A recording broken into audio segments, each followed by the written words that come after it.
My channel Bansal biology. आज का जो वीडियो है इसमें हम देखने वाले हैं फोटो रेस्पिरेशन के बारे में। So let's get started with the lecture guys. अगर हम यहाँ पे देखें, फोटो रेस्पिरेशन एक ऐसा प्रोसेस है जो कि प्लांट्स में चलता है जब ऑक्सीजन का अमाउंट ज्यादा हो जाता है, तब वहां पे ये प्रोसेस चलेगा और एक वेस्टफुल प्रोसेस होता है क्योंकि इसमें कोई एनर्जी नहीं बना रहा है प्लांट, बल्कि अपनी एनर्जी जो इसने सेव कर रखी है वो उसको यूज कर रहा है।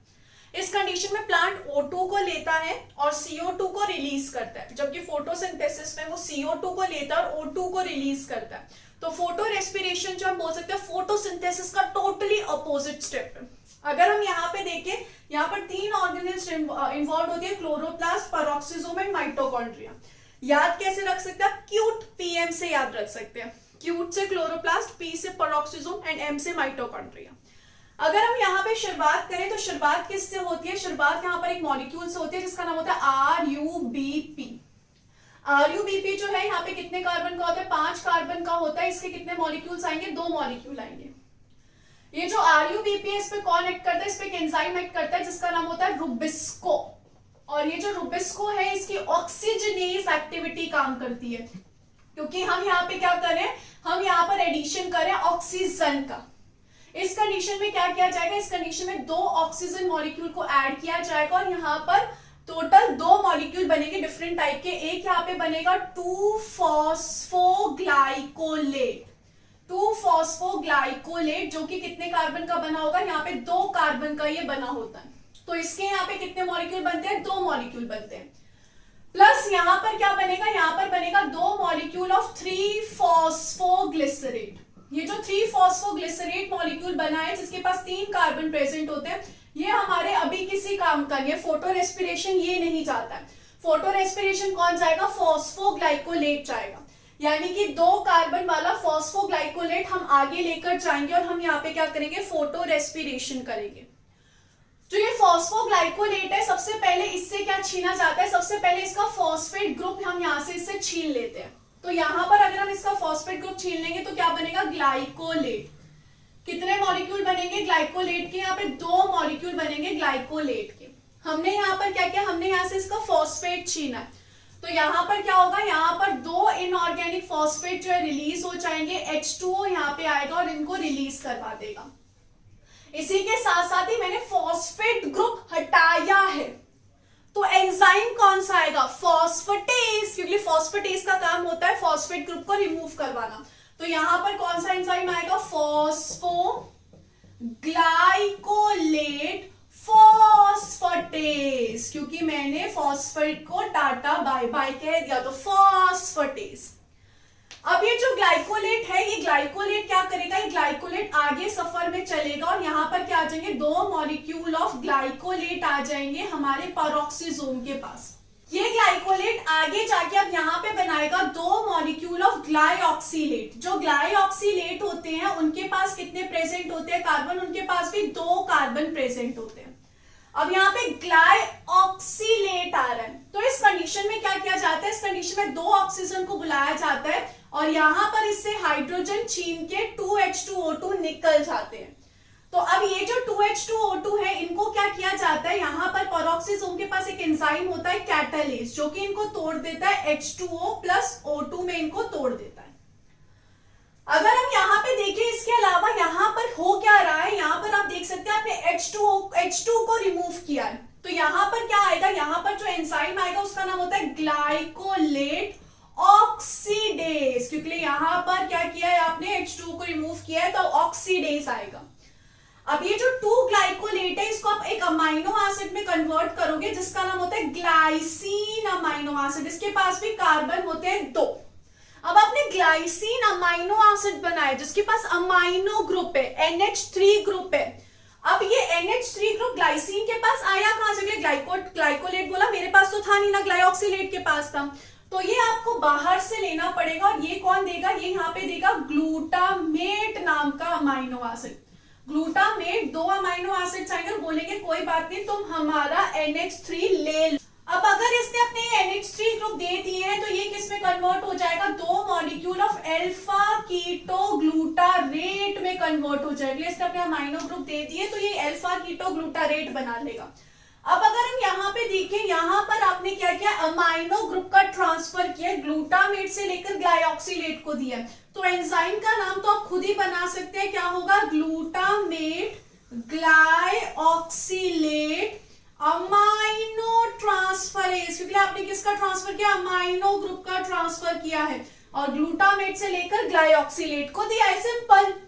अब ग्लाइसिन जो है ऑल द वे ट्रैवल करेगा और कहां जाएगा, माइटोकॉन्ड्रिया के पास जाएगा। कितने मॉलिक्यूल है, 2 मॉलिक्यूल है, हर मॉलिक्यूल कितने कार्बन का है, 2 कार्बन का है। अब ग्लाइसिन एक बार यहाँ पे पहुंच गया तो ये किस में कन्वर्ट हो जाता है, ये कन्वर्ट हो जाता है सेरीन नामक अमाइनो एसिड में। सेरीन के पास टोटल होते हैं 3 कार्बन, ग्लाइसिन बोल रहा है मेरे पास तो सिर्फ 2 कार्बन है।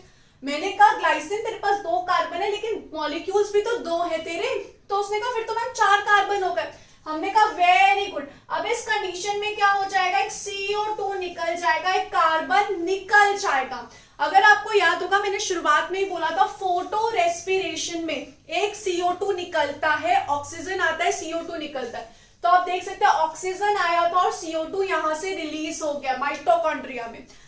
और क्या होता है यहाँ पर, उसके अलावा यहाँ पर आता है H2O, यहाँ पर इसकी एंट्री होती है। इसके अलावा यहाँ पर क्या होगा, इसके अलावा यहाँ पर NAD को, NAD से क्या बनाया जाएगा, NADH बनाया जाएगा, यानी कि आपने NAD को रिड्यूस कर दिया, NADH बना दिया। इसके अलावा ग्लाइसिन बोला मेरे 2 मॉलिक्यूल है तो मेरे पास 2 अमाइनो ग्रुप हो गए। सेरीन बोला नहीं मुझे 2 अमाइनो ग्रुप नहीं चाहिए, मुझे एक ही अमाइनो ग्रुप चाहिए। तो यहां से क्या हो जाएगा, यहां से एक अमाइनो ग्रुप भी इस तरीके से रिलीज हो जाएगा। अगर हम यहाँ पर देखें, यहाँ पर एंजाइम क्या आएगा, सबसे पहले हमने यहाँ पे क्या किया, हमने यहाँ पे ग्लाइसिन का डी कार्बोक्सिलेज किया है, तो यहाँ पर क्या आएगा, ग्लाइसिन डी कार्बोक्सिलेज आएगा। उसी के साथ साथ यहाँ पर हमने सेरीन ग्रुप बनाया है, सेरीन ग्रुप के लिए हमने ट्रांसफर करवाया, तो क्या आएगा, सेरीन हाइड्रोक्सी मिथाइल ट्रांसफरेज यहाँ पर आ जाएगा, ट्रांसफरेज। तो इस तरीके से किसके सिंथेसिस हो जाएगी, एक सेरीन मॉलिक्यूल की। अब सिर्फ एक सेरीन मॉलिक्यूल है। अब ये सेरीन फिर से कहां जाएगा, ये सेरीन फिर से जाएगा पेरोक्सीसोम के पास, तो यहां पर आ गया सेरीन वापस से।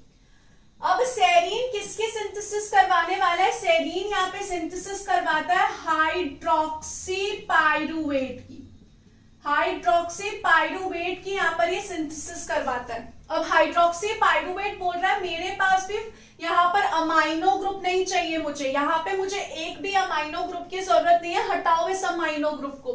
तो यहाँ पर अल्फा कीटो ग्लूटारेट को बुलाया जाएगा, ग्लूटामेट को बोला जाएगा भाई ग्लूटामेट बना ले अल्फा कीटो ग्लूटारेट और अपना NH3 वापस से ले जा।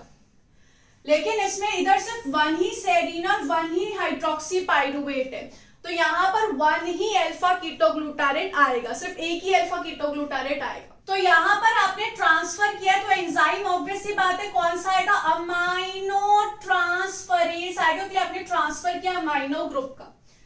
इसके बाद जो हाइड्रोक्सी पाइरुवेट है वो यहाँ पे क्या बनाएगा, ग्लिसरेट नाम का मॉलिक्यूल बना लेगा। ये भी 3 कार्बन है, ये भी यहाँ पे 3 कार्बन है, एक ही मॉलिक्यूल होगा। हाइड्रोक्सी पाइरुवेट से आपने यहाँ पे बनाया ग्लिसरेट। इस कंडीशन में आपको याद होगा यहाँ पर ये NADH बना था, ये NADH को आप यहाँ पे यूटिलाइज करोगे और इस NADH से आप किसकी सिंथेसिस कर लोगे, NAD की सिंथेसिस कर लोगे। तो अब ध्यान से देखो, आपने यहां से इसका हाइड्रोजन छीन के ग्लिसरेट को दे दिया है, तो आपने यहां पर क्या किया, रिड्यूस किया है। तो एंजाइम कौन सा आएगा, हाइड्रोक्सी पाइरुवेट रिडक्टेज, क्योंकि मैंने यहाँ पे क्या कर दिया, रिड्यूस कर दिया, तो एंजाइम का नाम होगा हाइड्रोक्सी पाइरुवेट रिडक्टेज। अब ग्लिसरेट कहां चलेगा, ग्लिसरेट अपने आखिरी जगह पे चला जाएगा जिसका नाम होगा क्लोरोप्लास्ट। ग्लिसरेट से हम यहाँ पे किसकी सिंथेसिस कर देंगे, ग्लिसरेट से हम यहाँ पे सिंथेसिस कर देंगे 3-फॉस्फोग्लिसरेट की। 3-फॉस्फोग्लिसरेट है, यानी कि यहाँ पर क्या चाहिए, फॉस्फेट ग्रुप की एडिशन हुआ है। फॉस्फेट कहां से लूं मैं, मुझे लेना पड़ेगा ATP से फॉस्फेट उसका। एंजाइम कौन सा आएगा, काइनेज, क्योंकि मुझे जब भी फॉस्फोराइलेशन करवाना होता है मैं किसको देखती हूँ, काइनेज को देखती हूँ। मैंने आपको कहा था फोटो रेस्पिरेशन में ATP बनेगा नहीं, उल्टा यूज होगा स्टोर्ड, तो यहां देखो ये यूज हो चुका है। अब ये जो 3-फॉस्फोग्लिसरेट यहाँ पे प्रेजेंट और ये जो 3-फॉस्फेट यहाँ पे प्रेजेंट है, 3-फॉस्फोग्लिसरेट, ये दोनों किसमें चले जाएंगे, कैल्विन साइकिल में चले जाएंगे, जो कि एक बिल्कुल डिफरेंट साइकिल होती है, जिसके बारे में हम किसी और दिन डिस्कस करेंगे। तो इस तरीके से यहाँ पर ये 3 ऑर्गेनेल में पूरी कहानी चलती है। आपने एटीपी भी यूज किया, आपने NADH भी यूज किया, आपने CO2 भी रिलीज करवाया, ऑक्सीजन भी यूज किया, और गेन आपका कुछ भी नहीं हुआ। यहाँ पर अब आपका एक कीटोग्लूटारेट पड़ा हुआ है, क्योंकि एक को ही आपने यहाँ पे यूज किया। तो एक कीटोग्लूटारेट को आप कहाँ ले जाओगे? एक कीटोग्लूटारेट को आप लेकर चले जाओगे माइटोकॉन्ड्रिया में। तो यहाँ पर आ गया 1 अल्फा कीटोग्लूटारेट। माइटोकॉन्ड्रिया में आप इस अल्फा कीटोग्लूटारेट से फिर से किसकी सिंथेसिस कर दोगे? ग्लूटामेट की सिंथेसिस कर दोगे। वापस आप किसकी सिंथेसिस कर दोगे? ग्लूटामेट की, जिसके लिए आपको चाहिए होगा NH4 पॉजिटिव। तो वो NH4 पॉजिटिव आप कहां से ला सकते हो? इस तरीके से, यहां से आप ये NH4 पॉजिटिव ला सकते हो, इस तरीके से। तो यहाँ पर ये पूरा जो स्टेप है इस तरीके से चलता है फोटो रेस्पिरेशन का। आई होप गाइस आपको अच्छे से एक एक चीज समझ में आ गई कि कौन सा कैसे चल रहा है, कौन से एंजाइम का नाम हमने क्यों ऐसा दिया, किस तरीके से हो रहा है। I hope guys this video was really helpful for you. Thank you so much for watching this video. Don't forget to subscribe my channel and share this video with all your friends. Thank you so much guys, bye bye, take care.